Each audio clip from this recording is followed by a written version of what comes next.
সুপ্রিয় দর্শক, শুরু হলো নিটল টাটা এসএটিভি সংলাপ। আপনাদের সঙ্গে আছি আমি জাহিদুর রহমান খান। দর্শক, আজ আলোচনার বিষয় করোনায় শিক্ষা নিয়ে অনিশ্চয়তা। এসএটিভির সাপ্তাহিক আয়োজনে আমাদের সঙ্গে আজ আলোচনার জন্য স্টুডিওতে আছেন সাবেক মন্ত্রী শেখ শহীদুল ইসলাম, সাবেক শিক্ষা প্রতিমন্ত্রী এবং ইআরআইয়ের চেয়ারম্যান ডক্টর আনওয়ামা এহসানুল হক মিলন, বঙ্গমাতা শেখ ফজিলাতুন্নেসা মুজিব বিজ্ঞান ও প্রযুক্তি বিশ্ববিদ্যালয়ের পরিচালক কর্নেল অবসরপ্রাপ্ত শরীফ উদ্দিন এবং দ্য এশিয়ান এজের এডিটোরিয়াল বোর্ডের চেয়ারম্যান শোয়েব চৌধুরী। আপনাদেরকে আমাদের আলোচনায় স্বাগত জানাচ্ছি। আলোচনার শুরুতে আমি শেখ শহীদুল ইসলাম আপনার কাছে যেতে চাই। আমরা আলোচনা করব করোনার শিক্ষা নিয়ে যে অনিশ্চয়তা তৈরি হয়েছে। আপনি জানেন যে ভারতীয় ভ্যারিয়েন্ট বা ডেল্টা ভ্যারিয়েন্ট যেটি সংক্রমণ শুরু হয়েছে এবং সেখান থেকে করোনার সংক্রমণ ধীরে ধীরে বাড়ছে।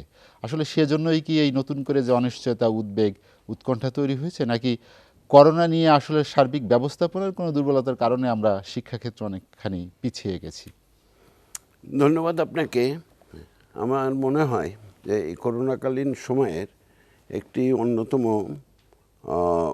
জ্বলন্ত বিষয় নিয়ে আপনি এই আলোচনার আয়োজন করেছেন এবং আমি একই সঙ্গে শুভেচ্ছা জানাই এসএটিভির সংলাপের দর্শক শ্রোতাবৃন্দকে। আমার মনে হয় যে এই করোনার অভিযানে, করোনার আগ্রাসী তৎপরতায় বাংলাদেশের যেসব সেক্টর ক্ষতিগ্রস্ত হয়েছে তার মধ্যে সর্বশীর্ষে রয়েছে শিক্ষা। কারণ আমাদের শিক্ষা প্রতিষ্ঠানগুলো গত বছরের মার্চ মাস থেকে যে বন্ধ হয়েছে তারপরে আর খোলা হয়নি। এবং আমাদের দেশের এই যে শিক্ষা প্রতিষ্ঠানগুলো, এই সব শিক্ষা প্রতিষ্ঠানগুলোই কিন্তু প্রকৃতপক্ষে বন্ধ।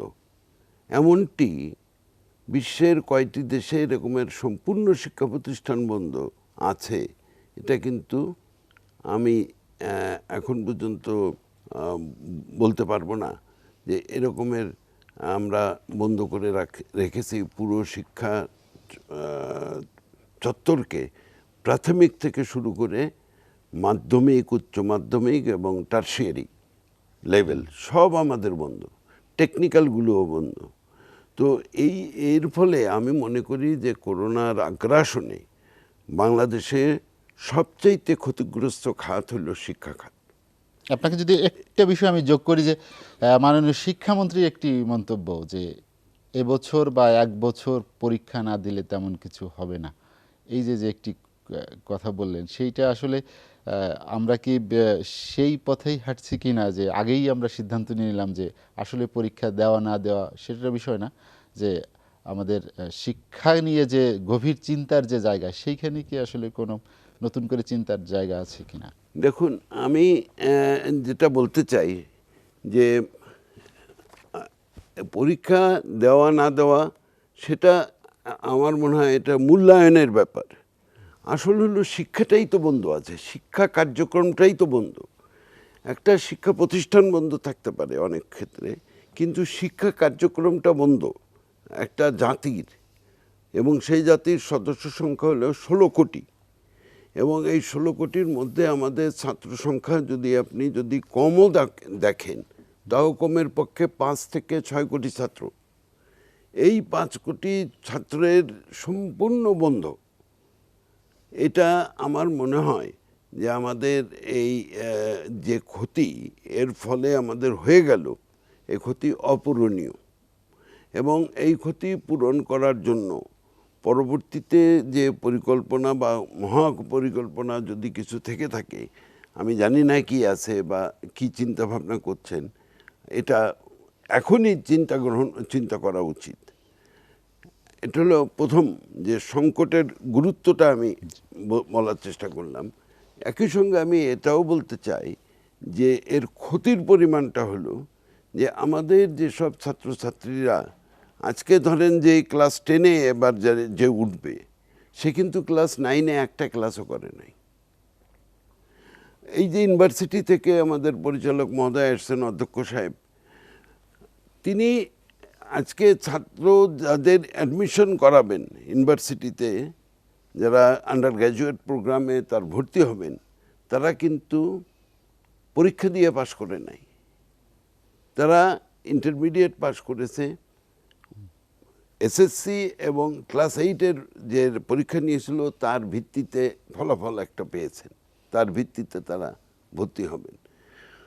তো এই যে এসএসসি এবং ক্লাস 8-এর যে রেজাল্টের ভিত্তিতে যে রেজাল্ট এইচএসসি দেওয়া হলো, আপনি কি মনে করেন যে এরা যারা পরীক্ষা দিত সবাই পাশ করত?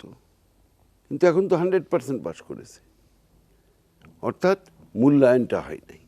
এখন এনাদের যদি নিতে হয়, তাদেরকে ইউনিভার্সিটিতে ভর্তি করতে হয়, তাহলে তাদের অ্যাডমিশন টেস্টটা সেরকমের জোরদার করতে হবে।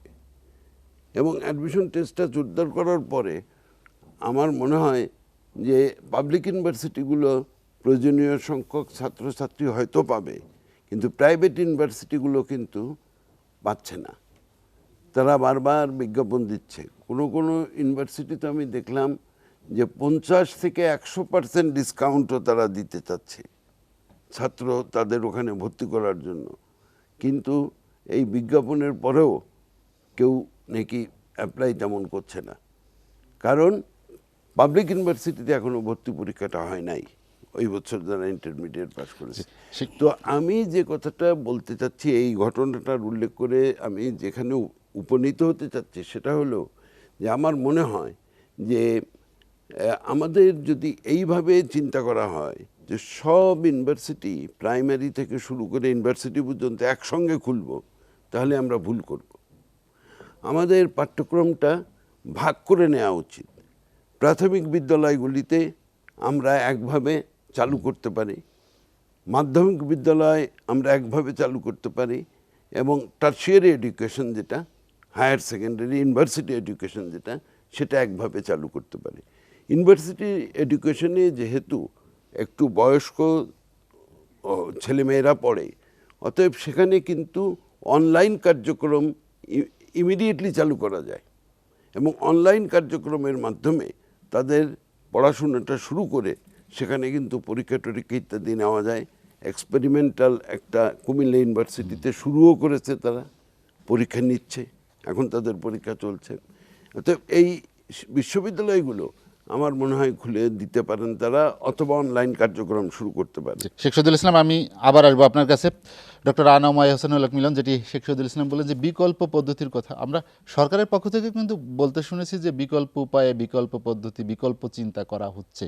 আসলে গত 1 বছরের বেশি সময় ধরে করোনা আছে, এবং সবচেয়ে বেশি আপনি জানেন যে কোনো শিক্ষা প্রতিষ্ঠানই আর খোলেনি, শিক্ষার্থীরা ঘরে আছে, এবং সেখান থেকে তাদের নানাবিধ সমস্যাও তৈরি হচ্ছে। তো এই বিকল্প চিন্তাটা, বিকল্প প্রস্তুতি আসলে নিতে দেরি হয় কেন? আপনি যেহেতু প্রশাসন চালিয়ে আসছেন, শিক্ষা প্রতিমন্ত্রীর দায়িত্ব ছিলেন, এই জটিলতাটা কেন হয়? ধন্যবাদ আপনাকে, আপনার দর্শক শ্রোতা এসটিভির এবং আজকে বিদগ্ধ আলোচকবৃন্দ, সালাম দিয়ে শুরু করছি। আসসালামু আলাইকুম। আপনার প্রশ্নটা অত্যন্ত কঠিন। এটাকে দুইভাবে ব্যাখ্যা করা যায়। একটা হলো putting the minister shoes on your toes, আরেকটা হলো সমালোচনা করা। দুইটা বিষয়কে নিতে হবে। সমালোচনা খুব সহজ, কিন্তু বস্তুত কাজ করা বড় কঠিন। প্রেক্ষাপটটা কিন্তু ভয়াবহ।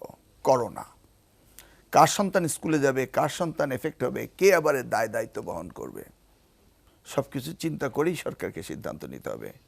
জীবন বড় না জীবিকা বড়, সব কিছুই।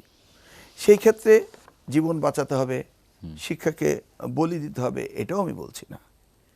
কিন্তু করোনা আমাদের দেশে এসছে মার্চ 18, তাহলে আমরা মাত্র 15 মাস। কিন্তু মূলত করোনা এসছে 16 মাস, কারণ কোভিড-19 এটা জন্ম হয়েছিল 2019-এ। আর আজকের পৃথিবীতে আমি বিশ্বাস করি সব কিছুই আমাকে ইনোভেটিভ হতে হবে, আবিষ্কার করতে হবে, এটা আমি বিশ্বাস করি না। কারণ we are living in a global village. আমরা দেখতে পাচ্ছি অন্যরা কীভাবে এগোচ্ছে। আর শিক্ষা এমন একটা কমোডিটি, এটা হলো বিশ্বায়নের যুগে এটা গ্লোবাল কমোডিটি।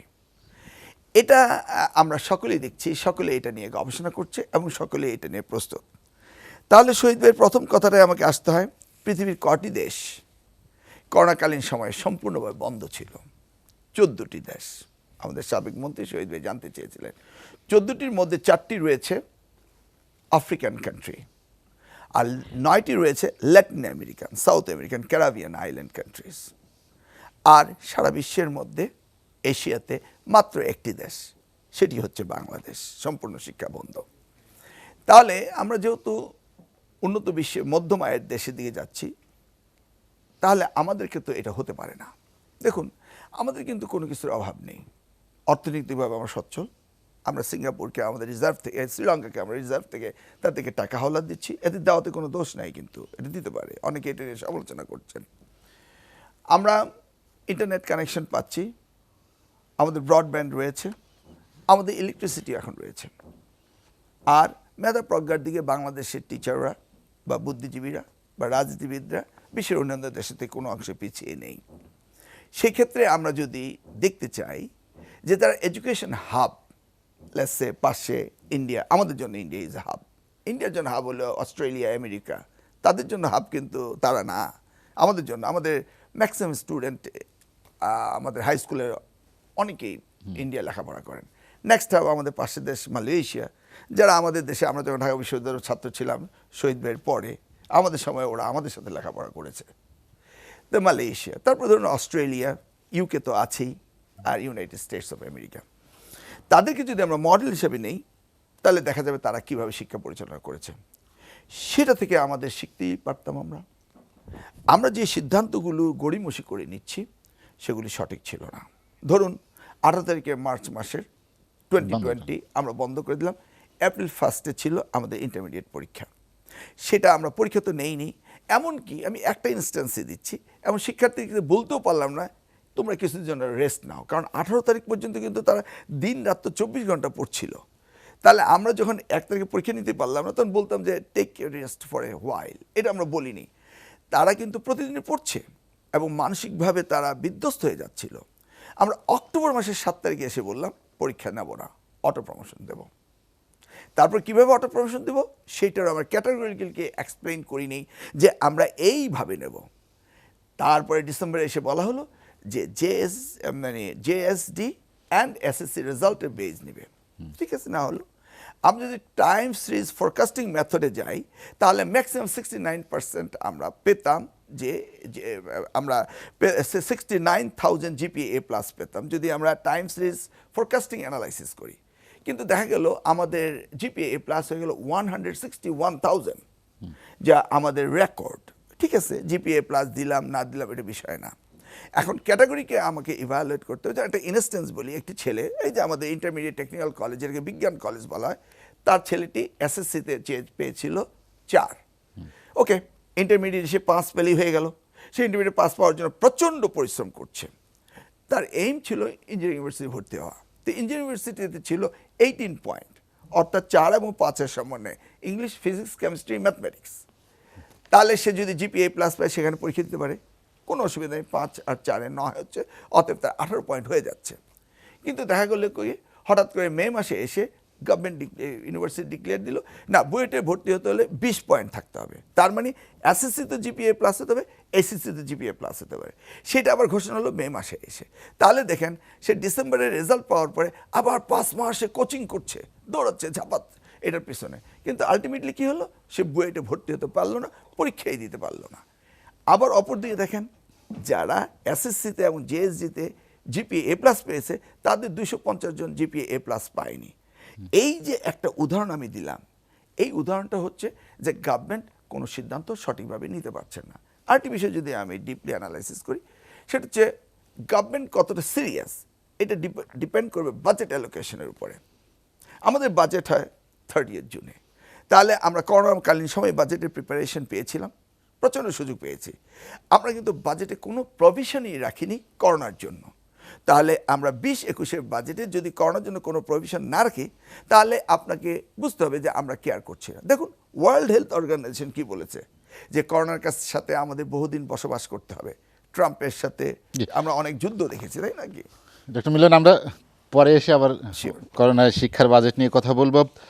কর্নেল শরীফ, যেটি ইয়াসিনুল হক মিলন বলছিলেন যে বাজেটে করোনার সময় বিশেষ করে শিক্ষা নিয়ে তেমন করে চিন্তা ভাবনা করা হয়নি, আরেকটি তিনি বললেন যে আসলে যে নীতি বা সিদ্ধান্ত সরকার নিতে পারে না বা নিতে পারছে না, আপনি শিক্ষা প্রতিষ্ঠান পরিচালনার ক্ষেত্রে আসলে করোনাকে মেনে নিয়ে কি করণীয়, যে আমরা কিভাবে শিক্ষাকে এগিয়ে নিতে পারি? যদিও বলা হচ্ছে বিকল্প ব্যবস্থা নেওয়া হচ্ছে। ধন্যবাদ এসএটিপির এই সংলাপে। অত্যন্ত সময় আলোচিত একটা গুরুত্বপূর্ণ টপিক সিলেকশন করার জন্য ধন্যবাদ আজকের সকল দর্শক শ্রোতাকে। আজকে আমাদের মাঝে দুইজন বিশেষ ব্যক্তিত্ব যারা এই এডুকেশন নিয়ে ডিল করেছেন, যারা এডুকেশন নেতৃত্ব দিয়েছেন, একজন মন্ত্রী, একজন প্রতিমন্ত্রী মহোদয় উপস্থিত আছেন। আজকে আমাদের আলোচনার টপিক হচ্ছে করোনাকালীন সময়ে বাজেট, বা আগে করোনাকালীন সময় আমার প্রতিষ্ঠানগুলো কেন ওপেন হচ্ছে না, বাচ্চারা কেন স্কুলে আসছে না।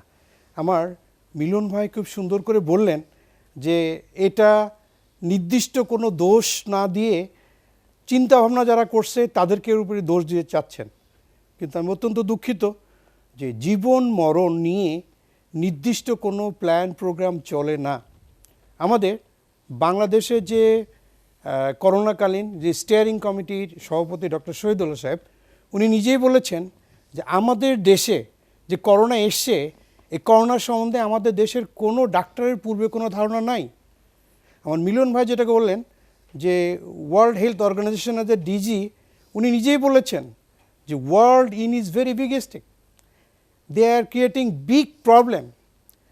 আমরা সমগ্র বিশ্ববাসী এই করোনার জন্য প্রস্তুত ছিলাম না। তো করোনার জন্য প্রস্তুত ছিলাম না, সে কারণে পুরা বিশ্বটা এখন স্থবির হয়ে গেছে। অদৃশ্য শক্তির কাছে আমরা পরাজিত হয়ে যাচ্ছি। আমাদের এই করোনা নিয়ে কিন্তু এর আগে কখনো রিসার্চ করা নেই, এই করোনা নিয়ে কেউ থিসিস করে নেই, এই করোনা নিয়ে কেউ পিএইচডি করে নেই। তো সে কারণে সময়োচিত ডিসিশন আমাদের দেশের নেতৃত্বস্থানীয়, কর্তৃত্বস্থানীয় এবং সরকার মহোদয় সুন্দরভাবে নিয়েছেন। কারণ আমাদের একটা ডক্টর মিলন যেটি বললেন যে দক্ষিণ এশিয়ার একমাত্র দেশ বাংলাদেশ যার শিক্ষা প্রতিষ্ঠান খোলেনি, সম্পূর্ণ সঠিক। দক্ষিণ এশিয়ার একমাত্র দেশ বাংলাদেশ, শিক্ষা প্রতিষ্ঠান খোলে নেই। দক্ষিণ এশিয়ার একমাত্র দেশ বাংলাদেশ যেখানে শিক্ষা প্রতিষ্ঠানে কোনো ছাত্রছাত্রী স্কুলে এসে করোনা আক্রান্ত হয়ে মারাও যায়নি। এটাও আমাদের পজিটিভ দিক দিয়ে চিন্তা ভাবনা করতে হবে। আমাদের প্রত্যেকে, আমাদের তো করোনার সময় শিক্ষা কার্যক্রম চালিয়ে নিতে হবে, অন্যরা পারলে আমরা পারবো না কেন?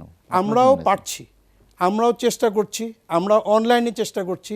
আমাদের সীমিত প্ল্যানের ভিতর দিয়ে, সীমিত ইকুইপমেন্টের ভিতর দিয়ে অনলাইনে যত দূর সম্ভব আমরা করে যাচ্ছি। বাট এখানে শুধুমাত্র একটি চিন্তা ভাবনা করলে হবে না। এই করোনার ভিতরে আমাদের বন্যা হানা দিয়েছে, এই করোনার ভিতরে আমাদের প্রাকৃতিক দুর্যোগ এসছে, এই করোনার ভিতরে আমাদের বাবা মারা তাদের অর্থ ইনকাম, ইকোনমিকে ধস নেমেছে। সব কিছু মিলিয়েই কিন্তু অ্যাজ এ প্রাক্তন অধ্যক্ষ হিসেবে আমি জানি যে একটা স্কুলে, একটা প্রতিষ্ঠানে একটা বাচ্চারা আসে, একটা ফুলের বাগান, এই বাচ্চারা আনন্দ ফুর্তিতে জড়াজড়ি হইচই চিল্লাচিল্লি করবে। এটা ইমোশনের জায়গা তাদের, এটা টিনেজের জায়গা তাদের। তারা তাদের প্রিয় বন্ধুটাকে যদি একবার হারিয়ে ফেলে দিত, আর একজনে করোনা আক্রান্তর জন্যই যদি আরও পুরা ঝাঁকে ঝাঁকে করোনা আক্রান্ত ওই প্রতিষ্ঠান থেকে হতো, তাহলে কিন্তু তারা সাইকোলজিক্যাল প্যাশেন্ট হয়ে যেত, তারা এই ইনস্টিটিউশনের প্রতি ভীতি চলে আসতো। তা আমাদের এই প্রতিষ্ঠানের প্রতি যাতে ভীতি না হয়, সেজন্য সরকার বাহাদুরের দিক নির্দেশনা, মন্ত্রণালয়ের দিক নির্দেশনা, আমাদের নীতি নির্ধারক পার্টি, আমাদের প্রতিষ্ঠান হেড, এই কয়েকদিন পর শিক্ষামন্ত্রী মহোদয় সমগ্র ভাইস চ্যান্সেলর মহোদয়দের নিয়ে বসছেন। আমাদের সবচেয়ে বড় স্টেক হোল্ডার হচ্ছে আমাদের গার্ডিয়ান, এই শ্রদ্ধেয় অভিভাবকবৃন্দ বসছেন, তারা মন্ত্রী মহোদয় সহ প্ল্যানিং কমিশন সে আলোচনা করছেন। আমার মন্ত্রী মহোদয় শহীদুল ইসলাম সাহেব যেটা বললেন যে বিকল্প চিন্তা ভাবনা করা উচিত, তা সরকার কিন্তু বিকল্প চিন্তা ভাবনাই করছে।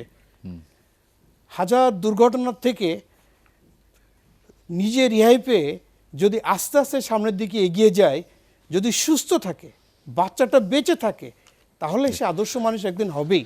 1971 সালে 9 মাসের যুদ্ধের সময় আমরা যে পরিস্থিতির সম্মুখীন হয়েছিলাম, ওই 9 মাসে কিন্তু টোটালি ওই বছর কেউ পড়ালেখার কাছে যেতে পারেনি। সময়ের পরিক্রমে আমরা ওইটা কিন্তু খাপ খাইয়ে নিয়েছি। কর্নেল শরীফ, আপনার কাছে আবার আসবো আমি। শোয়েব চৌধুরী, যেটি কর্নেল শরীফ বলছিলেন যে আসলে পরিবর্তিত পরিস্থিতিতে সরকার যে সিদ্ধান্ত নিয়েছে সেটি আসলে ইতিবাচক। করোনা তো যদি আমরা মেনেই নেই যে করোনা আমাদের থাকবে, বা আপনি জানেন যে অ্যান্থনি ফাউসি এর মধ্যে বলেছেন যে প্রায় 5 বছর হয়তো বা করোনা আমাদের এই বিশ্ববাসীর সঙ্গে বসবাস করতে হতে পারে। এই জায়গা থেকে আসলে কি আমরা কি শিক্ষা প্রতিষ্ঠান একদমই বন্ধ করে রাখবো, বা শিক্ষাকে চালিয়ে নেওয়ার ক্ষেত্রে যে বিকল্প ব্যবস্থা বলা হচ্ছে, বা শিক্ষার ক্ষেত্রে ডক্টর মিলন যেটা বললেন যে ওইভাবে স্পেসিফিক কোনো বাজেটও দেওয়া হয় নাই, আসলে কি শিক্ষাকে অবহেলা করা হচ্ছে? না আসলে ধন্যবাদ আপনাকে। আমি যেটি মনে করি প্রথমত হচ্ছে যে আমাদের মাইন্ডসেট ঠিক করতে হবে। আমরা যদি করোনা আজকে এসেছে, আমরা ডিজিটাল বাংলাদেশ শুরু করেছি 2009 সাল থেকে, তাহলে আমরা কেন আমাদের শিক্ষা ব্যবস্থা অনলাইনে নিয়ে গেলাম না? আমাদের একটা প্রথমত আমাদের যে অনলাইন শিক্ষা ব্যবস্থা যেটি আছে সেটিকে আমাদেরকে নীতিমালায় অন্তর্ভুক্ত করতে হবে। এবং আজকে আমরা 1 বছর হয়ে গিয়েছে, আমাদের কিন্তু এখনও কিন্তু অনলাইন শিক্ষাক্রম নীতিমালা হয়নি। তা আমি মনে করি যে যারা রাষ্ট্র চালাচ্ছেন, যারা শিক্ষার সাথে সম্পৃক্ত আছেন, তাদেরকে নীতিমালাটি আগে প্রণয়ন করতে হবে। তাহলে কিন্তু আপনার আজকে বন্ধ থাকার প্রক্রিয়াটি একটা বিকল্প ব্যবস্থায় চালু হবে। আমি মনে করি যে শারীরিক শিক্ষার মাধ্যমে কিন্তু সব কিছু সমাধান হবে না। আপনাকে যদি দেখেন যে আপনি হার্ভার্ড, MIT যে সকল বড় বড় ইউনিভার্সিটি আছে, তাদের এখানে কিন্তু অনলাইন কার্যক্রম আজ থেকে প্রায় 10-15 বছর আগে চালু হয়েছে। তো আমরা কিন্তু 2006 সালে যখন মিলন ভাইরা যখন মন্ত্রী ছিলেন, তখন আমরা কিন্তু চেষ্টা করেছিলাম একটু অনলাইন ইউনিভার্সিটি করার জন্য, কিন্তু তখন কিন্তু ওনারা আমাদেরকে UGC থেকে আমাদেরকে অনুমতি দেননি।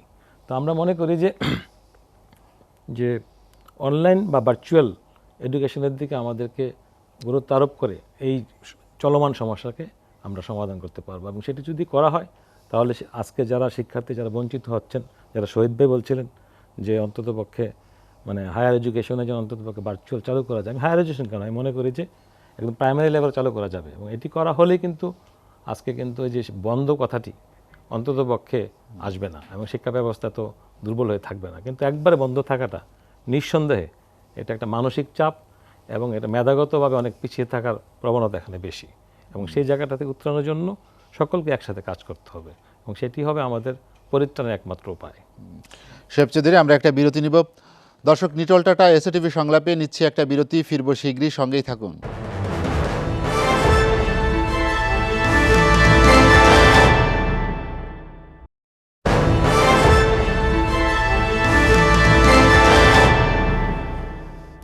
দেখছেন নিটল টাটা এসএটিভি সংলাপ। বিরতির পর আমরা আবার ফিরছি আলোচনায়। শোয়েব চৌধুরী, যেটি বলছিলেন, আসলে সেই সক্ষমতা কি বাংলাদেশের আছে অনলাইনে যে সবাইকে সমান সুযোগে ক্লাসে অনলাইন ক্লাসে ফিরিয়ে আনার মতো?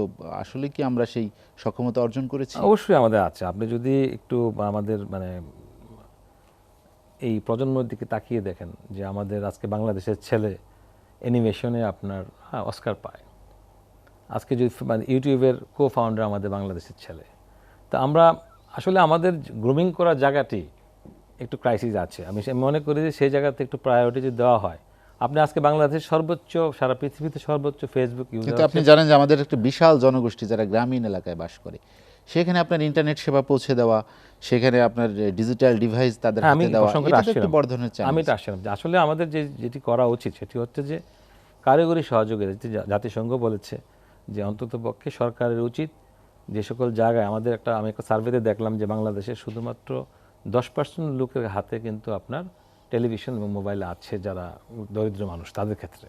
ধনাঢ্য ব্যক্তিদের কথা অন্য কথা, কিন্তু সেই ক্ষেত্রে কিন্তু আমাদের সরকারের উচিত তাদেরকে কিভাবে আমরা এই কারিগরি নেটওয়ার্কে নেওয়া যায়, এবং ওই জায়গাতে আমরা যদি একটু শক্তিশালী অবস্থান গ্রহণ করি, অন্ততপক্ষে এখন দুর্ভাগ্যের সাথে আমি জানি না যে কতটুকু মিলন ভাই যেটা বলেছেন যে বাজেটে আমাদের করোনা কোনো এলোকেশন নাই, শিক্ষা খাতে যদি আমাদের ভার্চুয়াল এডুকেশন বা অনলাইন এডুকেশনের জন্য যে বরাদ্দ না থাকে, তাহলে সেক্ষেত্রে তো দুর্বল কাঠামোই থেকে যাবে। আমি মনে করি যে ওই সব জায়গাতে আমাদের একটু গুরুত্ব আরোপ করতে হবে, যেন তাদেরকে আমরা যেন একটি মানে প্রযুক্তি নির্ভর শিক্ষা ব্যবস্থা নিয়ে আসতে পারি, এবং তাহলে কিন্তু আপনার এই শিক্ষা খাতের এই অচলতা অবস্থা থাকবে না। পাশাপাশি আরেকটি ব্যাপার আছে, আপনি দেখবেন যে বাংলাদেশে কিন্তু বেশিরভাগ যারা ছাত্র বা ছাত্রী যারা আছেন তাদের তারা কিন্তু আপনার প্রাইভেট ইউনিভার্সিটি বা প্রাইভেট স্কুল কলেজে পড়াশোনা করেন। কারণ আপনি যদি ঢাকাতে সরকারি স্কুল বা পাবলিক ইউনিভার্সিটিতে কিন্তু এত আসন নেই তাদেরকে সংকলন করার। সেক্ষেত্রে আমরা কি করি, যেমন প্রাইভেট ইউনিভার্সিটিতে পড়ছে বা প্রাইভেট ইংলিশ মিডিয়াম স্কুলগুলোতে পড়ছে। কিন্তু এখন দেখা যাচ্ছে যে যেটি সবচেয়ে বেশি দুর্ভাগ্যজনক, যে যে সরকারি চাকরি যিনি করেন তার হয়তো আইটি নির্ধারণ করা আছে, যিনি বেসরকারি চাকরি করেন, যিনি বা ব্যবসা প্রতিষ্ঠানের সাথে মিড লেভেলে আছেন বা পেশাগত যারা আছেন, তাদের ক্ষেত্রে কিন্তু একটা বড় চ্যালেঞ্জ হয়ে গেছে করোনা। সেই ক্ষেত্রে কিন্তু তাদের যাদের ছেলেমেয়েরা পড়াশোনা করছেন তাদের টিউশন ফি দেওয়াটা এখন একটা বড় ধরনের চাপ হয়ে গেছে। এখন দেখা যাচ্ছে যে যারা আপনার ইংলিশ মিডিয়াম বা প্রাইভেট ইউনিভার্সিটি বা কলেজে পড়েন তারা কিন্তু যে নর্মাল যে টিউশন ফি যেটি আছে সেটি তারা চার্জ করছেন সেই অভিভাবকের উপরে। সেটি কিন্তু একটা বড় ধরনের প্রেশার এবং একটা অনিয়ম। আপনি যদি অক্সফোর্ডের MBA যদি অনলাইনে করেন যে চার্জ আসবে, বা ফিজিক্যাল MBA যেটা করেন সেটা চার্জ কিন্তু প্রায় 3 গুণ বেশি। আমাদের এখানে কিন্তু অনলাইনের কিন্তু চার্জটা নেওয়া হচ্ছে সেই 3 গুণের সমান। এই জায়গাতে মনিটরিং করার জন্য একটা ব্যবস্থা নেই। আমি মনে করি যে এটা সরকারের একটা ব্যর্থতা যে অন্ততপক্ষে একটা অনলাইন মেথড তারা চালু করতে পারেনি 1 বছরে, এবং মনিটরিং সিস্টেম তো চালু করতে পারেনি। শোয়েব চৌধুরী, আপনার কাছে আবার আসবো আমি। শেখ শহীদুল ইসলাম, যেটি শোয়েব চৌধুরী বললেন যে সরকার ধরে তো একটি বড় ধরনের ব্যর্থতা যে অনলাইনে বিষয়টিকে, শিক্ষার কার্যক্রমকে চালু করতে পারেনি সব জায়গায়। আপনি জানেন যে ডিজিটাল বাংলাদেশ আমরা যে স্লোগান নিয়ে সামনে এগেছি এবং সেটি অনেক দূর এগিয়েছে, বিশেষ করে সেবা প্রাপ্তির ক্ষেত্রে অনেক কিছুই আমরা ডিজিটাইজেশন দেখছি, কিন্তু শিক্ষা তো একটি গুরুত্বপূর্ণ বিষয়, এইখানে কেন বাড়তি জোর দেওয়া হয়নি? জনাব শোয়েব চৌধুরীকে ধন্যবাদ যে উনি বিষয়টা উত্থাপন করেছেন। আমি পূর্বাহ্নেই বলেছি আমার বক্তব্যের সূচনাতে যে আমাদের দেশে গ্রামাঞ্চলে প্রাথমিক বিদ্যালয় পর্যায়ে এবং সেকেন্ডারি বিদ্যালয়গুলিতে অনলাইন কার্যক্রম চালু করা ডিফিকাল্ট। এখানে এই টেকনোলজি যেমনি নাই, ডিভাইসও তেমনি নাই। না শহীদ ভাই, আমি একটু আপনাকে অ্যাড করে দিই। সেটা হচ্ছে যে ইউনিসেফের একটা রিপোর্ট আছে, বেশ মাস 2 আগে বেরিয়েছে। সেখানে কিন্তু বাংলাদেশকে কিন্তু বলা হয়েছে শক্তিশালী টেলিভিশন নেটওয়ার্কের দেশ। জি। এবং রেডিওকেও এখানে নিয়ে আসা হয়েছে, এবং বাংলাদেশ সরকার কিন্তু উদ্যোগ গ্রহণ করেছে টেলিভিশন এবং রেডিওকে ব্যবহার করবে। কিন্তু গ্রামে তাহলে মোবাইল ডিভাইস থাকতে হবে প্রয়োজন নাই, কিন্তু আপনাকে একটা প্রসেস থাকতে হবে, প্রক্রিয়া থাকতে হবে, সেই প্রক্রিয়াটি কিন্তু অনুপস্থিত আছে। এই জিনিসটা না, আপনার আমাদের এখানে টিভিতে যে ব্যবহারের কথা বলছেন এবং আমরা যেটা দেখছি, টিভিতে ব্যবহার কিন্তু হচ্ছে, টিভিকে ব্যবহার করা হচ্ছে, কিন্তু সেটা খুবই সীমিত পর্যায়ে। ওই সংসদ টিভিটাকেই ইউজ করা হচ্ছে কয়েক ঘন্টার জন্য এই শিক্ষাদানের জন্য। আমরা এইটা যে এটা কিন্তু আপনার খুব সাফিসিয়েন্ট না, নয়, সাফিসিয়েন্ট অবশ্যই সাফিসিয়েন্ট নয়। আর ডিভাইস আপনার থাকলেও কেবল হতো না, কারণ গ্রামীণ যে শিক্ষকরা আছেন তারা অনলাইনে শিক্ষাদানের জন্য যথেষ্ট প্রশিক্ষণপ্রাপ্ত কিনা সেটারও কিন্তু ব্যাপার আছে। Right. তাদের এই টেকনোলজিক্যাল নলেজ, টেক সেভিনেস তারা কতটুকু আছে সেটা কিন্তু আমাদের ইসের মধ্যে নিতে হবে। সেজন্য আমি যেটা প্রথমে আমার বক্তব্যে বলেছিলাম যে দেখুন, প্রাথমিক বিদ্যালয়গুলো সেগুলো সপ্তাহে যদি আপনি 2 দিন করে ক্লাস নেন এবং একটা ক্লাসে যদি 30 জন ছাত্র থাকে, আপনি ইজিলি সেই 30 জনকে এক দিনে 6 জনকে আনেন। 6 জন আনলে কিন্তু তার সেফ ডিস্টেন্সে তাকে বসাতে পারবেন এবং তাকে শিক্ষাদান করতে পারবেন। পরের দিন অন্য 6 জন, তারপরের দিন অন্য 6 জন, অন্তত সপ্তাহে একদিন তারা স্কুলে আসলো এবং তারা পাঠটা নিয়ে গেল। তো এভাবেই কিন্তু একটা পরিকল্পনা করে প্রাথমিক বিদ্যালয়গুলো গ্রাম অঞ্চলে খোলা যেত। এবং মাঝখানে একটা সিচুয়েশন এসেছিল, এখন একটু সিচুয়েশনটা আবার খারাপের দিকে গেছে, কিন্তু মাঝখানে একটা সময় এসেছিল যখন কিন্তু স্কুল কলেজ খুলে দেওয়ার মতন একটা পরিস্থিতি হয়ে গেছিল। সে সময় কিন্তু খোলা যেত। ইউনিভার্সিটি গ্রান্টস কমিশন একটা ভালো কাজ করেছে, তারা সব জায়গায় অনলাইন কার্যক্রম শুরু করতে বলেছে, পরীক্ষাও নিতে বলেছে অনলাইনে, এবং তারা ছাত্রছাত্রীদেরকে ডিভাইস কেনার জন্য অর্থ সাহায্য দিয়েছে।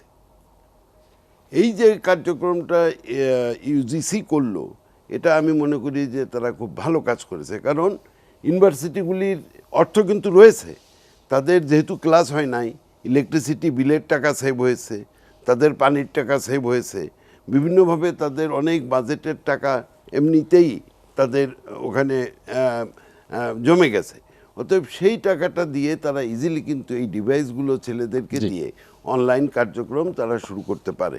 এখানে আমি আরেকটি বিষয়ের কথা উল্লেখ করতে চাই, যেটা আজকে লকডাউনের ক্ষেত্রে ব্যবহার করা হচ্ছে, যে স্থানীয়ভাবে প্রশাসন যদি মনে করে যে লকডাউন দেওয়া প্রয়োজন, তারা লকডাউন দিতে পারছে। ওইভাবে কিন্তু স্থানীয়ভাবেও এই শিক্ষা প্রতিষ্ঠান যেখানে করোনার প্রভাব খুবই কম, সেখানে কিন্তু স্থানীয়ভাবে তারা সিদ্ধান্ত গ্রহণ করতে পারে ইচ্ছা করলে, যে আমরা স্কুলগুলো খুলে দেব, সেই ক্ষমতাটা তাদের দেওয়া উচিত। খুলে দেওয়া, সেই ক্ষমতাটা যদি তাদের দেওয়া হতো, তাহলে দেখা যেত যে প্রচুর জায়গায় এই স্কুল কলেজগুলো খোলার মতন পরিবেশ আছে। বিশেষ করে এই সীমান্তবর্তী এলাকাগুলো ছাড়া অন্য জায়গাগুলিতে আপনি যদি গ্রাম অঞ্চলে যান, মাস্কের কোনো অস্তিত্ব নাই, তারা কিন্তু এই করোনা আক্রান্ত গুরুত্ব দেয় না, অত গুরুত্বও দেয় নাই।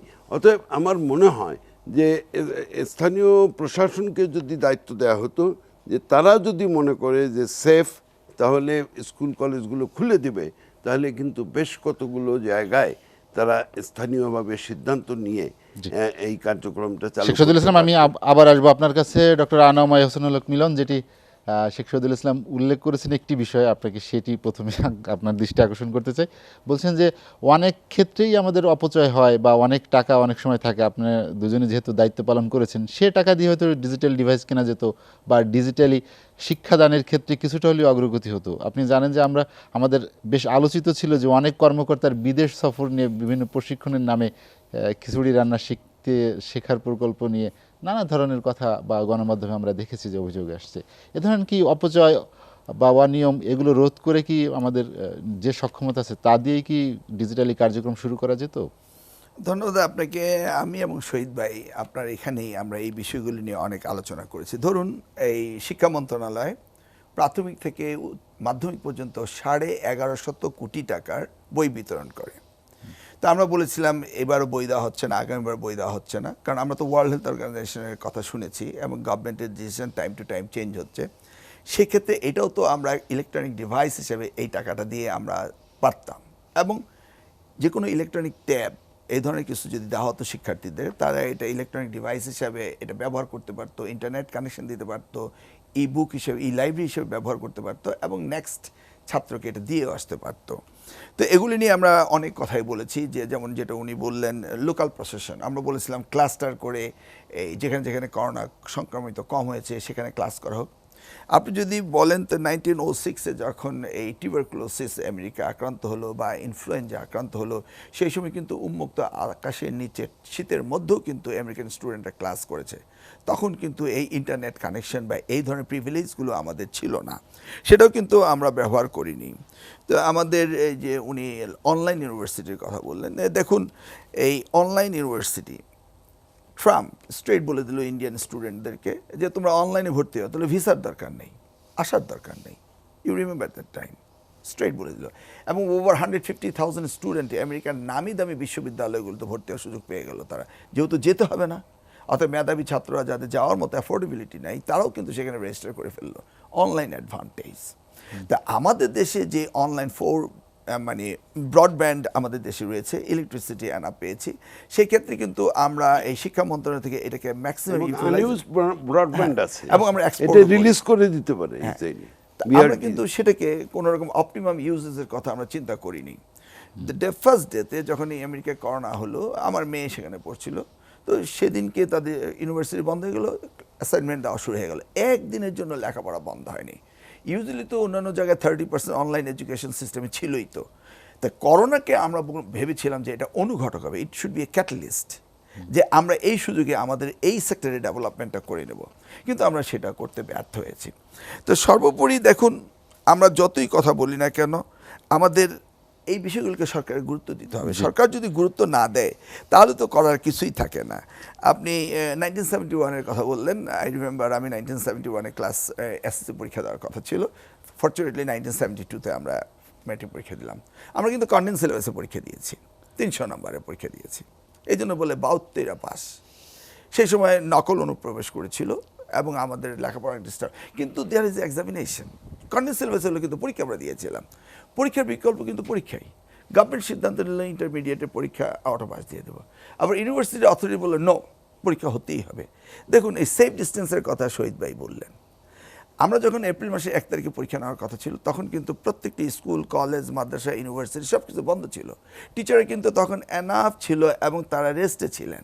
তাদেরকে যদি আমরা সেফ ডিস্টেন্স করে যদি আমরা উপকেন্দ্র বাড়িয়ে দিতাম তাহলে কিন্তু ইন্টারমিডিয়েট পরীক্ষাটা আমরা নিতে পারতাম। এবং আমরা কিন্তু ভাগ্যবান, করোনা এফেক্ট কিন্তু আমাদের ফার্স্ট ফেজে কমই হয়েছে, সেকেন্ড ফেজও কম, থার্ড ফেজে এসে গভর্নমেন্ট তো সিদ্ধান্ত নিল, ডিসিরা লোকালি সিদ্ধান্ত নেবেন।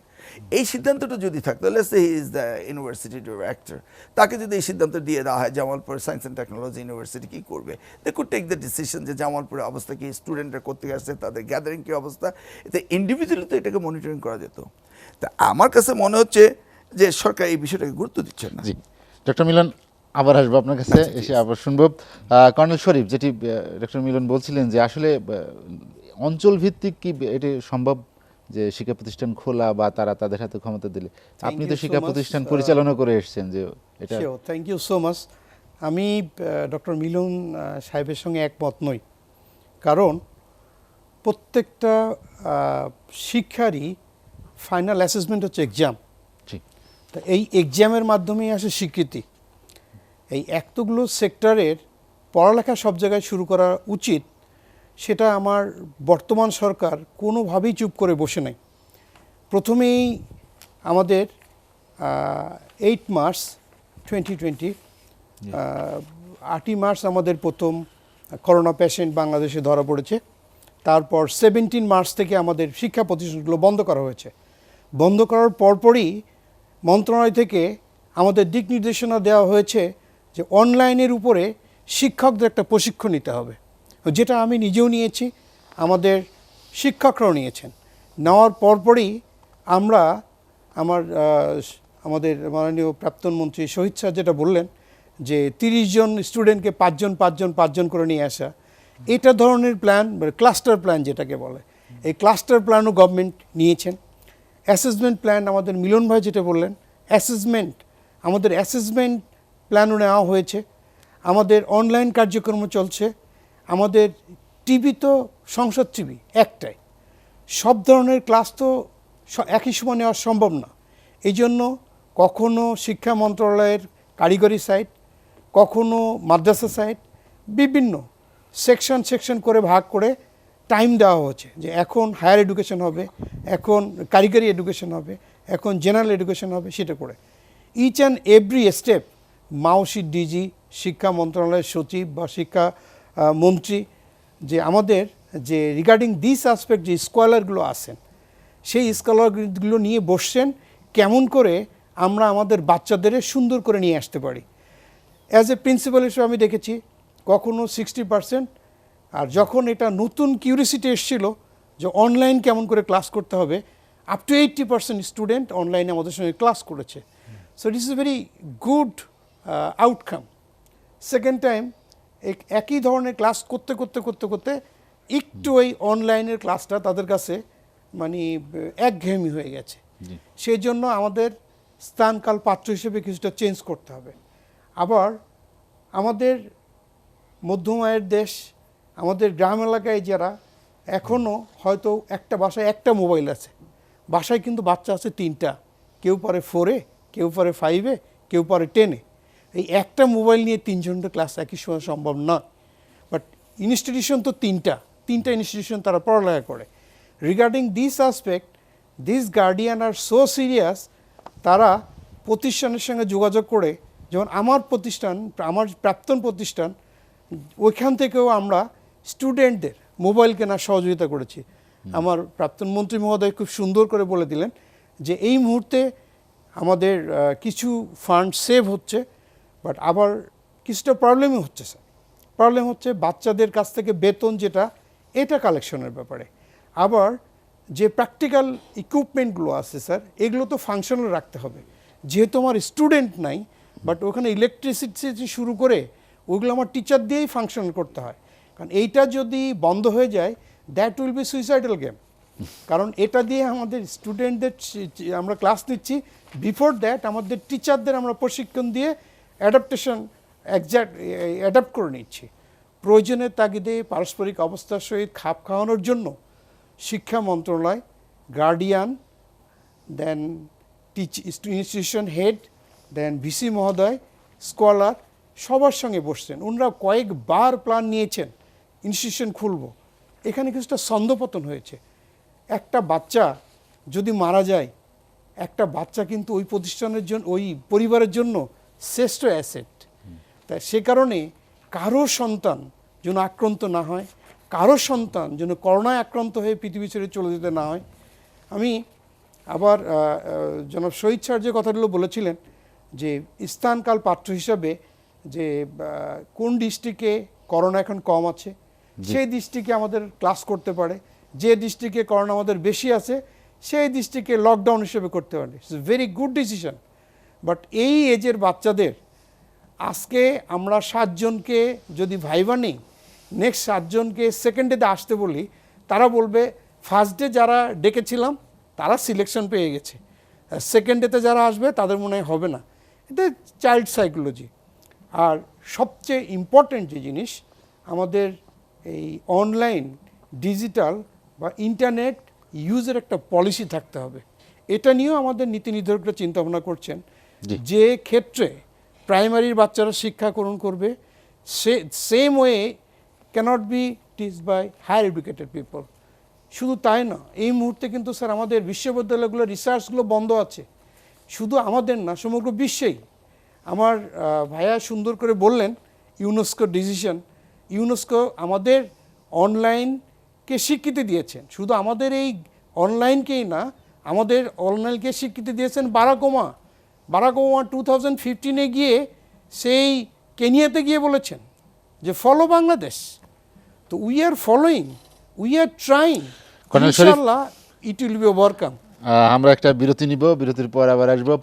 দর্শক, নিটল টাটা এসটিভি সংলাপে নিচ্ছি আর একটা বিরতি, ফিরবো শীঘ্রই, সঙ্গেই থাকুন।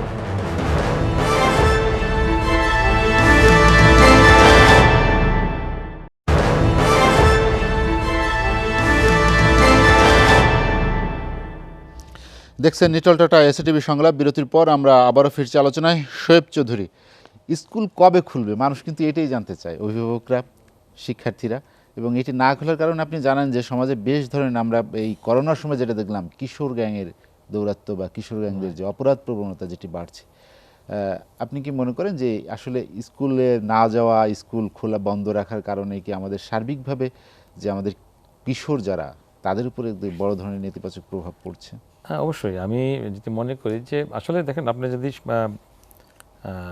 উন্নত বিশ্বের দিকে তাকিয়ে দেখেন যে প্রত্যেকটা নাগরিকের জন্য কিন্তু একটা যে জেনারেল ফিজিশিয়ান বলা হয়, অ্যাসাইন করা থাকে, যাকে জিপি বলে। তো আমাদের দেশে স্বাস্থ্য খাতে কিন্তু সেই সুযোগটি নেই। তো আমরা মনে করি যে এই করোনাকালীন সময়ে বিশেষ করে যারা শিশু এবং কিশোর, তাদের ক্ষেত্রে কিন্তু একটা বড় ধরনের মানসিক চাপ পড়েছে। কারণ তারা ঘরে বন্দি আছে, তারা কাজ করতে পারছে না, পড়াশোনা করতে পারছে না। তাদের যে একটা নর্মাল লাইফ আছে, আমি আপনি যে একটা সময় পাস, মানে আমরা যৌবন বা কৈশোর যখন পেরিয়ে আসছি, তখন আমরা কিন্তু নাপিয়ে বেরিয়েছি, কিন্তু তাদের কিন্তু একটা এক ধরনের কারাগারে বন্দি জীবন যাপন করছে। তো সেই ক্ষেত্রে তাদেরকে একটা সাইকোলজিক্যাল সাপোর্ট কিন্তু আমরা দিতে পারছি না। তো এটা আমাদের একটা বড় ব্যর্থতা। আমরা মনে করি যে সরকারের স্বাস্থ্য মন্ত্রণালয় থেকে এই ধরনের উদ্যোগ থাকা উচিত, কীভাবে তাদেরকে শারীরিক বিকাশ, মানসিক বিকাশের জন্য কী ধরনের সহযোগিতা দেওয়া যায় এই সময়টার মধ্যে, এটা আমাদেরকে তাদেরকে গ্রুম আপ করতে হবে। এবং সেই জায়গাতে যদি আমরা না করি, তাহলে এই ধরনের অপরাধগুলো বাড়তে থাকবে। আপনি যে কিশোর গ্যাং বললেন, বা দুদিন পরে দেখবেন যে অবসাদে ভুগবে বাচ্চারা।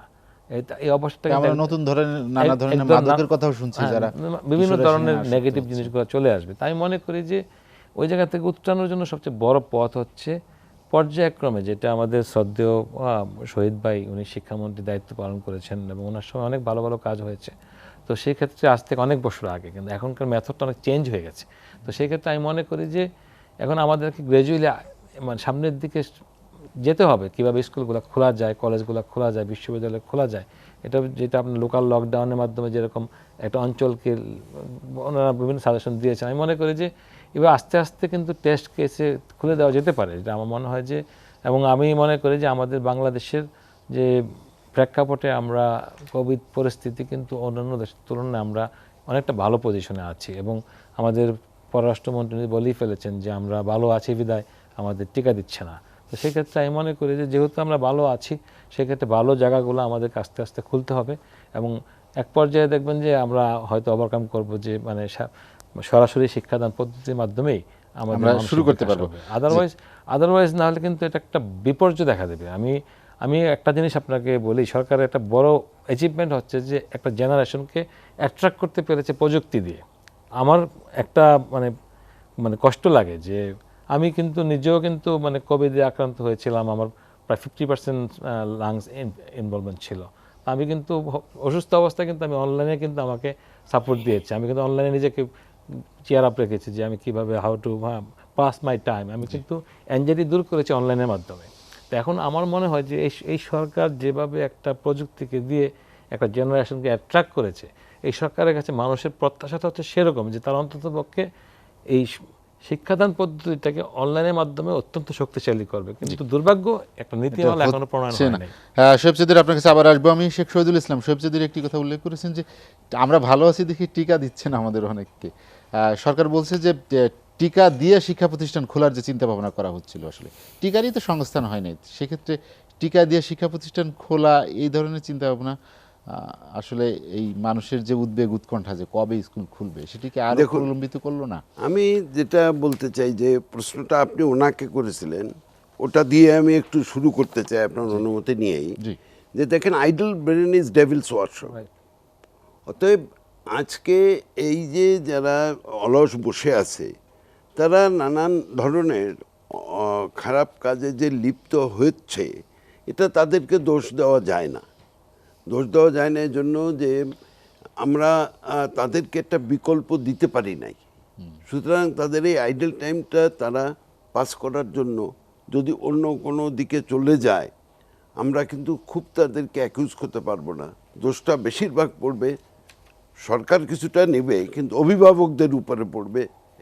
এবং আমার মনে হয়, আমি সেজন্যই বলছিলাম যে শিক্ষা প্রতিষ্ঠানও যদি না খোলেন কিন্তু শিক্ষা কার্যক্রমটা চালু করেন, আপনি বাই পোস্ট হলেও এডুকেশন ম্যাটেরিয়াল পাঠিয়ে দিতে পারতেন তৈরি করে। আজকাল সব জায়গায় কম্পিউটার আছে, সব জায়গায় আপনি প্রিন্টিং বা অল্প সংখ্যক রিপ্রোডাকশন ইজিলি করতে পারেন। আপনি পোস্টেও তাদেরকে পাঠিয়ে দিতে পারতেন, আপনি মোবাইল দিয়ে তাদের খোঁজখবর নিতে পারতেন। তো এগুলো একটা জিনিস আমি প্রথমেই বলেছিলাম যে দেখেন, আপনি যদি চিন্তা করেন যে কিন্ডারগার্টেন থেকে শুরু করে ইউনিভার্সিটি পর্যন্ত একই সাথে একই লেভেলে খুলতে শুরু করবেন, একই দিনে খুলবেন, এটা কিন্তু সম্ভব হবে না। আপনি যেগুলো খোলা যায়, যেগুলো অনলাইন করা যায়, আপনি আলাদা আলাদা করেন, করে সেইভাবে আপনি সেগুলো চালু করেন। যেরকম টারশিয়ারি এডুকেশন ইজিলি অনলাইনে দিয়ে দেওয়া যায়, প্র্যাকটিক্যালটুকু বাদে বাকি সব ক্লাসটা কিন্তু অনলাইনে টারশিয়ারি এডুকেশনে করা যায়। শহীদ ভাই, আমি আপনার একটু অ্যাড করি, যেটা হচ্ছে যে আমাদের যে অনলাইন যে নীতিমালাটা যদি না হয়, তাহলে কিভাবে কি আঙ্গিকে কাজটা সেটাই আমি বলছিলাম। তারপরে আমাদের আইডেল কিন্তু ব্যান্ডউইথ বসে আছে, রাইট। এগুলো যদি বিটিআরসি রিলিজ করে দেয়, তাহলে কিন্তু তারা অনলাইনে আমাদের অনেক এই সময় সব ক্ষেত্রে প্রণোদনা দেওয়া হয়েছে, শিক্ষা খাত বাদে। এইটা প্রণোদনা দিয়েই এই আমাদের ফ্রি ইন্টারনেট ছাত্রছাত্রীদের জন্য দিয়ে দিতে পারে। কিন্তু জি, এটাই, ইন্টারনেট কিন্তু অত সহজ নয়। একটা ছাত্র যে পড়বে অনলাইনে, তার কিন্তু প্রচুর খরচ হবে। আপনি যে কোনো মোবাইল অপারেটরের কাছ থেকেই আপনি ইন্টারনেট কেনেন না কেন, ডাটা কেনেন না কেন, আপনাকে তো টাকা দিতে হবে। এটা ছাত্রছাত্রীদের জন্য ফ্রি করে দেওয়া যায়, এবং সেইভাবে এইটার বিস্তার আরও বাড়ানো যেত। এখানে একটি জিনিস আমার মনে রাখতে হবে, দেখেন বুখারী, ইমাম বুখারী 3 লক্ষ হাদিস কালেক্ট করছিল, তার মধ্যে 10,000 হাদিস সহিহ হিসাবে তিনি তার বুখারী শরীফে ঢুকিয়েছেন, প্রায় 10,000-এর মতন। এবং তার মধ্যে প্রথম হাদিস কি জানেন? প্রথম হাদিস হলো ইন্নামাল আমালু বিল নিয়াত, আপনার নিয়ত অনুযায়ী আপনি প্রতিফল পাবেন। আমাদের সরকারের এই নিয়ত আছে কিনা যে আমরা ছাত্রছাত্রীদেরকে লেখাপড়া শিক্ষা কার্যক্রম এর মধ্যে রাখবো, এই নিয়তটা আগে করতে হবে, এই পলিটিক্যাল উইলটা তার থাকতে হবে। এবং এই পলিটিক্যাল উইলটা যদি থাকে তাহলে কিন্তু ওয়েজ বেরোবে, রাইট। এবং এই ওয়েজটা বের করা আজকাল কিন্তু খুব ডিফিকাল্ট না। আগে কি হতো, সক্রেটিস তো ইউনিভার্সিটির টিচার ছিলেন না, তার বাড়িতে এসে মানুষ পড়তো। আর প্লেটো, অ্যারিস্টটল এরা কেউই কিন্তু ইউনিভার্সিটি ছিল না। আমাদের মুসলমান ধর্মেও যে আব্দুল্লাহ ইবনে আব্বাস, আব্দুল্লাহ ইবনে ওমর, যারা হাদিস শাস্ত্রে ব্যুৎপত্তি অর্জন করছিলেন, এরা কি করতেন, এরা যার বাড়িতে তাদের আসতেন। আমাদের ইমাম যিনি হানাফি মাযহাবের ইমাম আবু হানিফা, তার বাড়িতে সবাই যেতেন, তার হুজরাখানা যেটা মসজিদ সেখানে সবাই যেতেন, তিনি তাদেরকে হাদিস শিক্ষা দিতেন, ফিকাহ শিক্ষা দিতেন। সুতরাং শিক্ষকের বাড়ি গিয়েও কিন্তু শিক্ষকরা যদি চাইতেন, মানে তাদেরকে যদি সেইভাবে মোটিভেট করা যেত, আমার মনে হয় যে ছোট ছোট শিক্ষকরা কিন্তু, গ্রামের শিক্ষকরা এমনি ছাত্রছাত্রীদের খোঁজ নিতে তাদের বাড়ি যেতেন এবং সেখানে ক্লাসটা করতেন।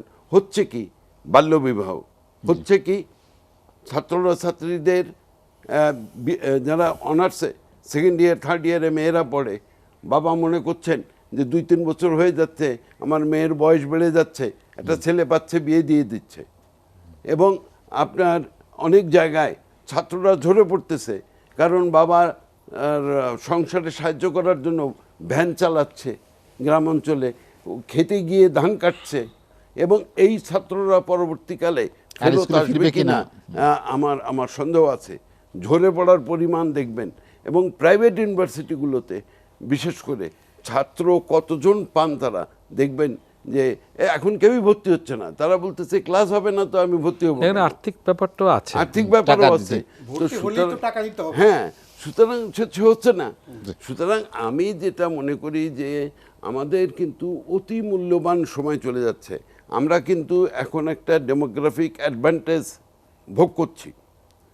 এই ডেমোগ্রাফি অ্যাডভান্টেজটা নিতে হলে আমাদের ছাত্রছাত্রীদেরকে এই একবিংশ শতাব্দীর চ্যালেঞ্জ মোকাবেলার জন্য তৈরি করতে দক্ষ হবে। করে গড়ে তুলতে হবে। আমাদের কিন্তু 4th ইন্ডাস্ট্রিয়াল রেভলিউশন আসছে, রাইট, অলরেডি শুরু হয়ে তো গেছে। অলরেডি শুরু হয়ে গেছে।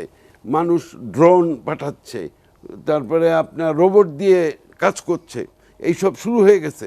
শেখ শহীদুল ইসলাম, 4th IR এর যদি আমাদের মানুষকে প্রস্তুত করতে হয় ছাত্রছাত্রীদের, তাহলে কিন্তু ব্যাপকভাবে আমাদের এই সংকটকে সম্ভাবনার পরিণত করে আমরা কিন্তু এই অনলাইন এগোতে কার্যক্রম পারবো। টেকনোলজিটা আমরা ছড়িয়ে দিতে পারি। শেখ শহীদুল ইসলাম, আপনার কাছে আবার আসবো আমি। ডক্টর আনম এহসানুল হক মিলন, যেটি শেখ শহীদুল ইসলাম বললেন যে সংকটকে সম্ভাবনা করার জন্য যে চ্যালেঞ্জ গ্রহণ করা দরকার, সেই ধরনের প্রস্তুতি বা সেই ধরনের উদ্যোগ যেটি প্রণোদনা দেওয়ার ক্ষেত্রে বাজেটের কথা আপনি বললেন, সেইখানে কি 6 লক্ষ অপর্যাপ্ততা কোটি আছে? টাকার ঘাটতি বাজেট কত? আপনি চিন্তা করতে পারেন?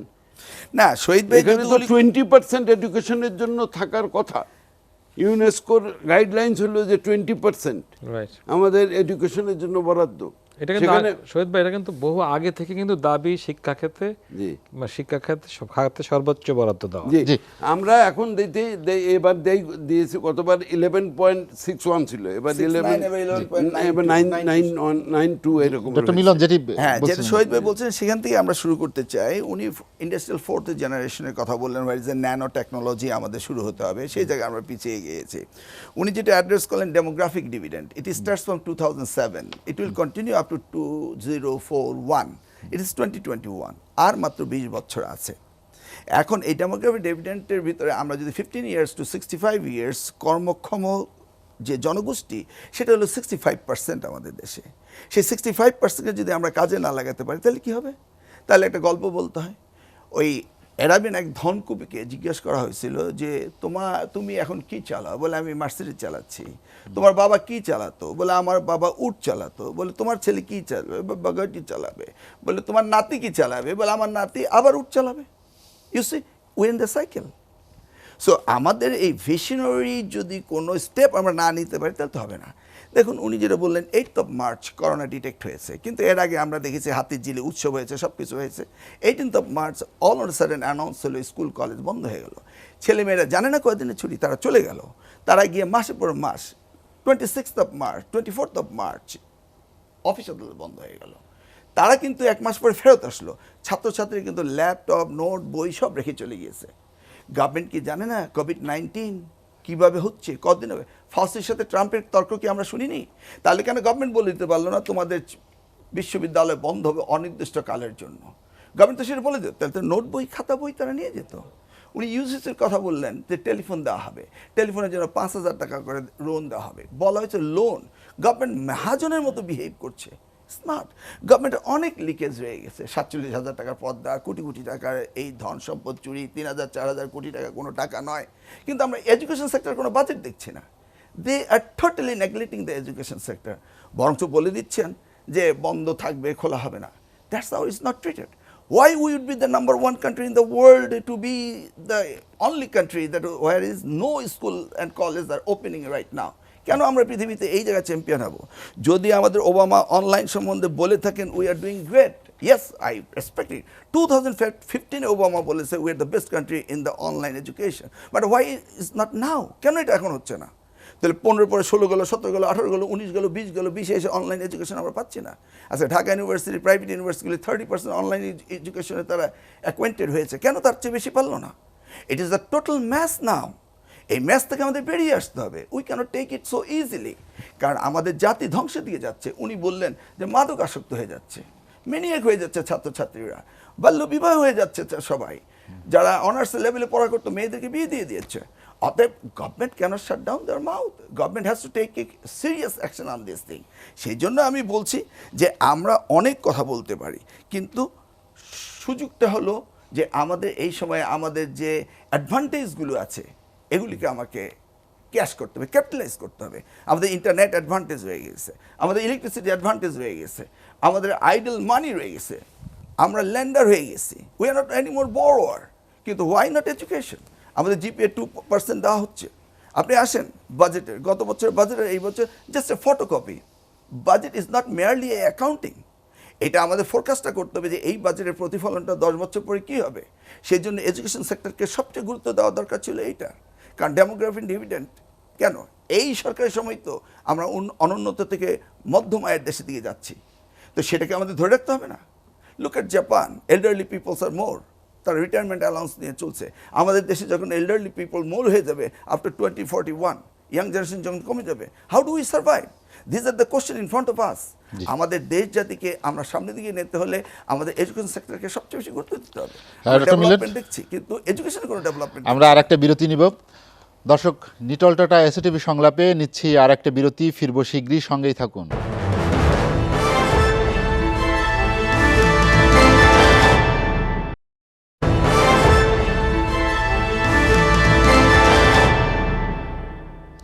দেখছেন নিটল টাটা এসএটিভি সংলাপ। বিরতির পর আমরা আবারও ফিরছি আলোচনায়। কর্নেল শরীফ, যেটি নিয়ে আমরা আলোচনা করছিলাম যে করোনায় শিক্ষা নিয়ে অনিশ্চয়তা, অনেক আলোচনা হলো। আসলে অনিশ্চয়তা যেটি তৈরি হয়েছে সেটি কাটিয়ে ওঠার ক্ষেত্রে যে প্রচেষ্টা, আপনি একজন কি বলবো পরিচালক হিসেবে, প্রাক্তন অধ্যক্ষ হিসেবে কিভাবে দেখেন যে এই প্রচেষ্টা থেকে আমরা কি আশা করতে পারি যে আমাদের স্কুল তাড়াতাড়ি খুলতে পারে বা আমাদের শিক্ষা কার্যক্রম আবার সচল হতে পারে? Thank you so much. অসম্ভবকে সম্ভব করার নাম বীরত্ব। মনের দুর্বলতা মানুষকে করে ভীত কাপুরুষ। আমার শ্রদ্ধেয় আলোচকবৃন্দ এখানে এবং আপনি শ্রদ্ধেয় উপস্থাপক, আপনি বলেছেন কবে ইনস্টিটিউশন খুলবে। আমরা কি জানি যে কবে করোনা আমাদের পৃথিবী থেকে চলে যাবে?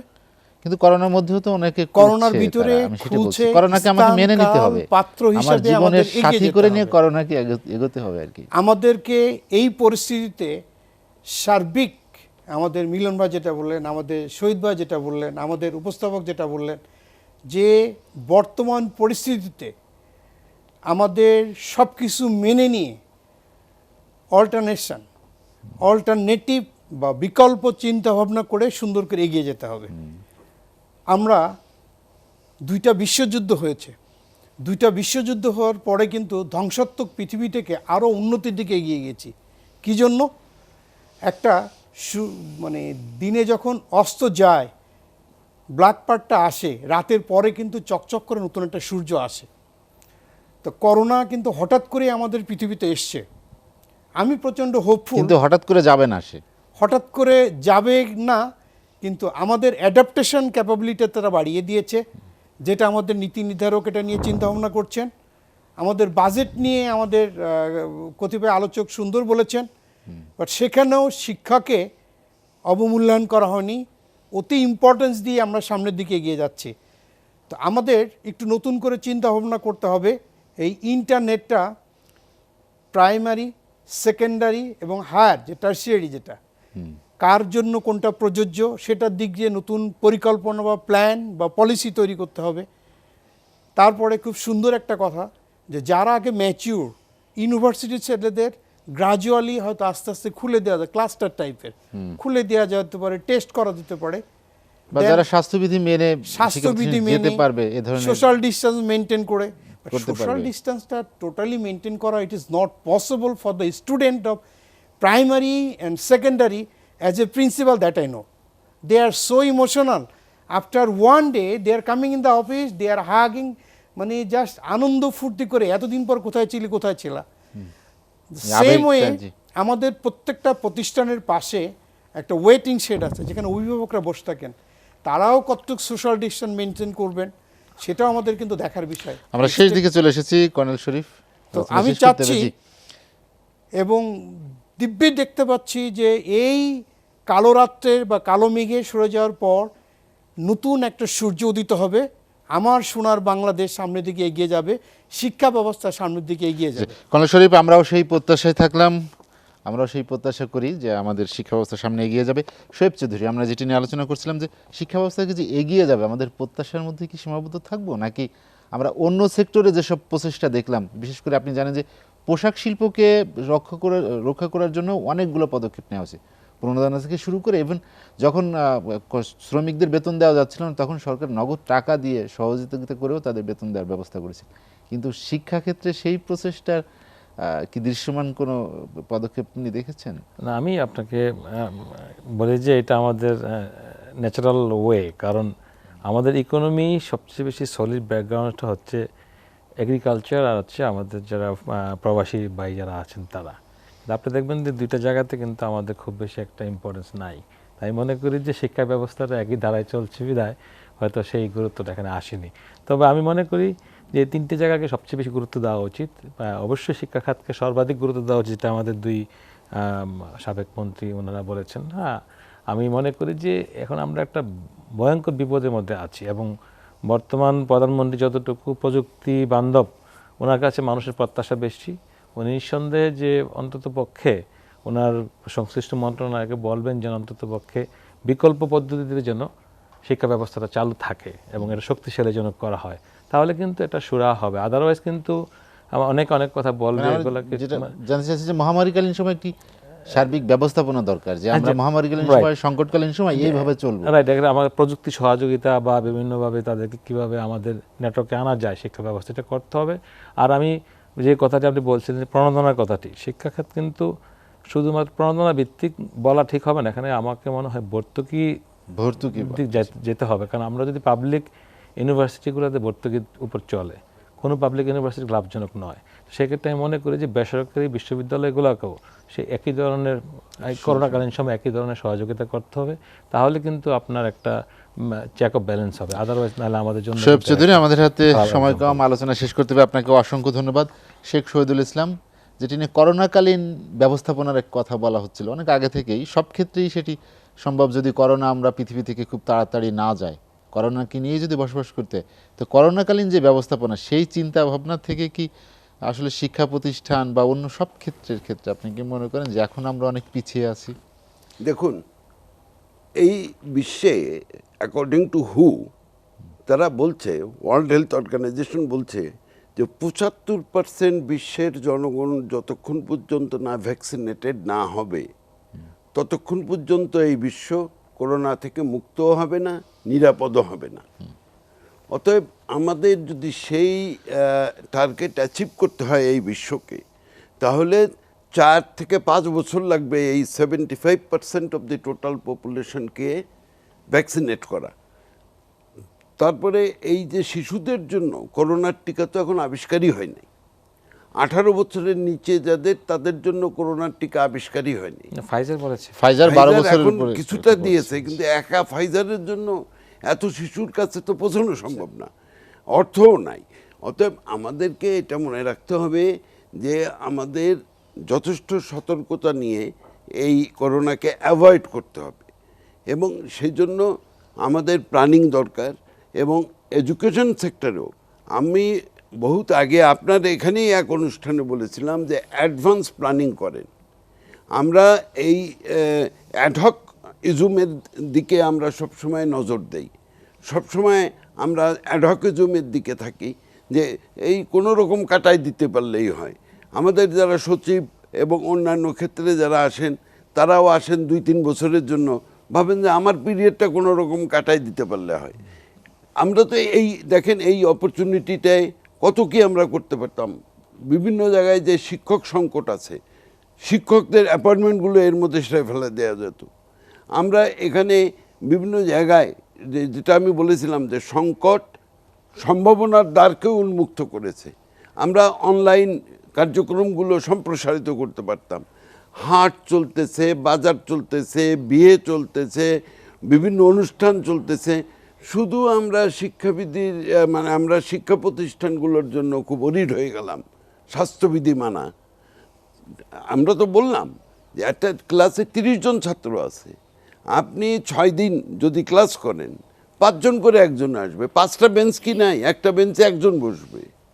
তবে একথা ঠিক যে হ্যাঁ তারা ইমোশন চোকড হয়ে যেতে পারে, একজন আরাম কিন্তু জড়িয়ে ধরতে পারে, এখনো জড়িয়ে ধরছে, হাটে বাজারে দেখা হইলে জড়িয়ে ধরছে, বিয়ের অনুষ্ঠানে দেখা হইলে জড়িয়ে ধরছে। তো বাদ তো নেই কোনো কিছু। তাছাড়া মাদ্রাসাগুলো তো খোলা ছিল, মাদ্রাসাও খোলা ছিল। তারপরে সুতরাং আমার কথা হলো যে দেখেন সম্পূর্ণ নিরাপত্তা। স্কুলে যাওয়ার পথে কি কার অ্যাক্সিডেন্টে বাচ্চারা মারা যাচ্ছে না, ওই নদীতে ডুবে মারা যাচ্ছে না? প্রতিদিন আমরা দেখি যে নদীতে ডুবে একই পরিবারের 3 ভাই বোন মারা গেছে, এরকমের বিভিন্ন ক্ষেত্রে দেখা যাচ্ছে, সড়ক দুর্ঘটনায় মারা যাচ্ছে। অতএব আমরা যদি ফুল প্রুফ করতে চাই তাহলে তো আমরা তো জানি না আজরাইল আলাইহিস সালাম কি করবেন, আমরা তার খবর তো রাখতেও পারি না। অতএব আমাদেরকে একটু ভিশনারি হইতে হবে, একটু সাহসী হইতে হবে। এবং আমাদের মাননীয় প্রধানমন্ত্রী তিনি যে কথা জনাব শোয়েব চৌধুরী বলেছেন, তিনি খুব টেকসেবল লোক। আমরা যদি তার কাছে সলিউশন নিয়ে যেতে পারতাম তিনি নিশ্চয়ই সম্মতি দিতেন। শেখ শহীদুল ইসলাম, এবং আপনাকে অর্থরও কিন্তু সংকট হওয়ার কথা না, যথেষ্ট অর্থ আমাদের বাজেটে আছে, 6 লক্ষ কোটি টাকার বাজেট, এবং এখানে প্রত্যেকটা শিক্ষা প্রতিষ্ঠানে অব্যবহৃত অর্থ অনেক আছে। তো এইগুলো দিয়ে আমার মনে হয় যদি একটা চিন্তা ভাবনা করা পরিকল্পনা মাফিক দরকার। যাওয়া যায় তাহলে কিন্তু সংকট থেকে উত্তরণ সম্ভব। আমি মনে শেখ শহীদুল ইসলাম, হাতের সময় কম, আলোচনা শেষ করতে হচ্ছে। আপনাকে অসংখ্য ধন্যবাদ। ডক্টর আনামা এহসানুল হক মিলন, আমরা আলোচনা শেষ করব, শেষ দিকে চলে এসে যেটি শেখ শহীদুল ইসলাম বললেন যে আমাদেরকে একটু ভিশনারি হতে হবে বা একটু সাহসী হতে হবে।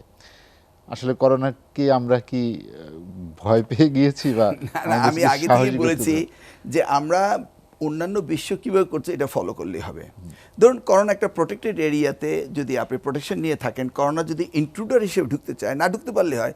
যেমন উনি মাদ্রাসার কথা বললেন, কওমি মাদ্রাসাগুলো তারা একসাথে থাকে এবং তারা যারা সুস্থ আছে তারাই তো থাকতেছে। এখানে যদি বাইরে থেকে কেউ না আসে তাহলে কিন্তু ইন্ট্রুডার হিসেবে করোনা নিয়ে ঢুকছেন না আপনি। ইন দিস কেস কওমি মাদ্রাসাগুলো কিন্তু বন্ধ করে দেওয়া হয়েছে। তা আমি মনে করি সরকারের খুব সদিচ্ছা থাকতে হবে, যেটা বললেন যে করোনা শুড বি ক্যাটালিস্ট, অনুঘটক হিসাবে আমাদেরকে পথ দেখাবে, সেই জায়গাটা আমাদের যেতে হবে, কিন্তু আমরা সেখানেও যেতে পারছি না। দেখেন ওয়ার্ল্ড হেলথ অর্গানাইজেশনের কথা উনি বললেন, বিলো 20 ইয়ার্স অফ এইজের করোনার রেটিং হচ্ছে 0.001। তারপর ভ্যাকসিনেশনের কথা শহীদ ভাই বললেন। তাহলে আমরা যদি এটাকে নিয়ে বসে থাকি তাহলে তো হবে না। তাহলে ভ্যাকসিনেশন বলতে 4 থেকে 5 বছর আমাদের অতিবাহিত করতে হয়। So can we afford that? 4 থেকে 5 বছর আমরা লেখাপড়া বন্ধ করে রাখবো? It's not affordable. তাহলে আমাদেরকে অ্যাগ্রেসিভ সিদ্ধান্তই হোক আর যেটি হোক আমাদেরকে নিতে হবে। তাই করোনা আজকে যদি মনে করেন বর্ডার এরিয়াগুলোতে আজকে করোনা হচ্ছে, তো বর্ডার এরিয়াগুলোকে আপনি বাদ দিয়ে অন্য জায়গায় তো আপনি স্কুল কলেজগুলো চালাতে পারতেন না নিশ্চয়ই। আমি তো গতকালকে প্রজ্ঞাপন দেখেছি, সব কিছু খুলে দিয়েছে সরকার, সব কিছু অ্যাকসেপ্ট সেরিমোনিয়াল থিংস, সভা সমিতি মিটিং। তো নির্বাচন কমিশন কি বলল? তিনি বললেন যে করোনার কারণে ভোট বন্ধ হতে পারে না, ভোট অত্যন্ত জরুরি। তাহলে ক্লাস্টার হিসেবে যদি আমি মনে করি সিলেট 3 আসনে করোনা নেই, ইলেকশন হতে পারে, তাহলে আমি মনে করতে পারি চাঁদপুরে করোনা নেই, সেখানে ক্লাস হতে পারে। I could think the same way. উনি যেহেতু দেখে এখন এই ইলেকশনটা যদি বেনাপোলের বর্ডার হতো, তাহলে তো উনি এই সিদ্ধান্ত নিতে ডক্টর পারতেন। মিলন আহমদের সাথে সময় কম, আমরা আরো আলোচনা করব অন্য কোনো এক সময়। ক্লাস্টার করে জি।